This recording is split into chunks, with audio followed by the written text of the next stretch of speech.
Presidente, señorías, buen día, buenos días. Desde el Grupo de Esquerra compartimos la necesidad de tomar más y mejores medidas para combatir la morosidad. Hemos presentado diversas iniciativas en el Congreso y hemos apoyado y apoyaremos aquellas iniciativas de otros grupos que vayan en ese sentido y que veamos y creamos que sean útiles en el Senado y en el Congreso.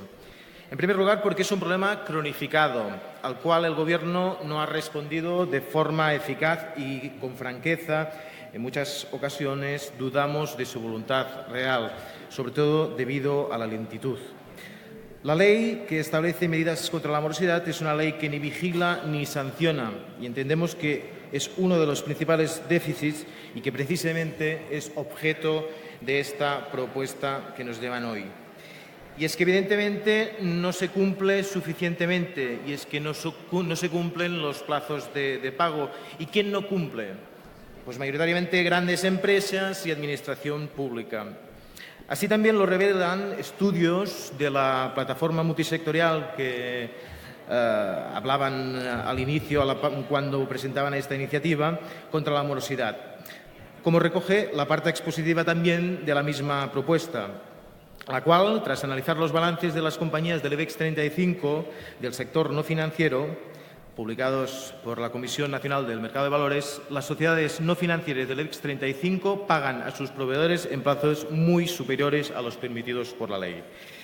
Y como también señala, contrastan con los periodos medios de cobro de estas grandes empresas. Aquello que uno podría pensar que pagan tarde porque cobran tarde, no es cierto. Cobran prácticamente sin demoras y pagan con retrasos absolutamente desproporcionados y inaceptables. Y estos incumplimientos, esta morosidad, básicamente ¿a quién perjudica? A autónomos y pequeña y mediana empresa, a las pymes, aquellos que representan el 90% del tejido empresarial y que generan la gran mayoría de puestos de trabajo.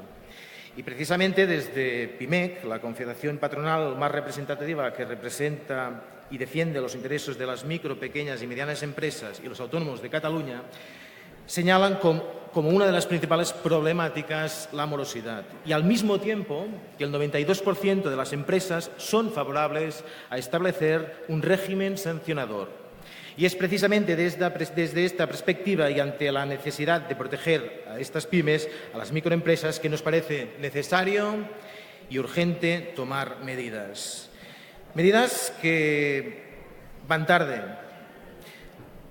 porque el Gobierno no ha asumido su responsabilidad, no ha escuchado las insistentes y justas reclamaciones de las pymes, permitiendo que las grandes empresas incrementen más y más sus cuentas de resultados a costa de poner al límite a las pymes, a costa, en muchos casos, de sacrificar su viabilidad y de cerrar persianas. Permisivos con los fuertes y duros con la mayoría, marca Gobierno de España.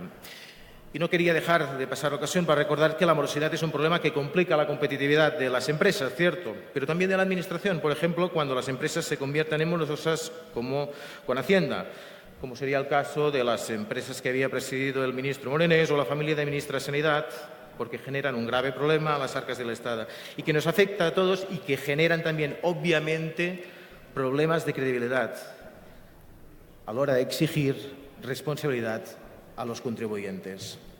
Nos parece que es hora de afrontar el problema de la morosidad porque el Gobierno se ha limitado a hacer declaraciones de intenciones.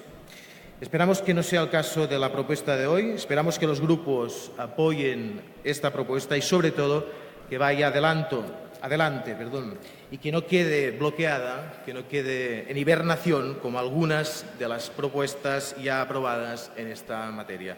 Por eso vamos a apoyar esta toma en consideración. Muchas gracias.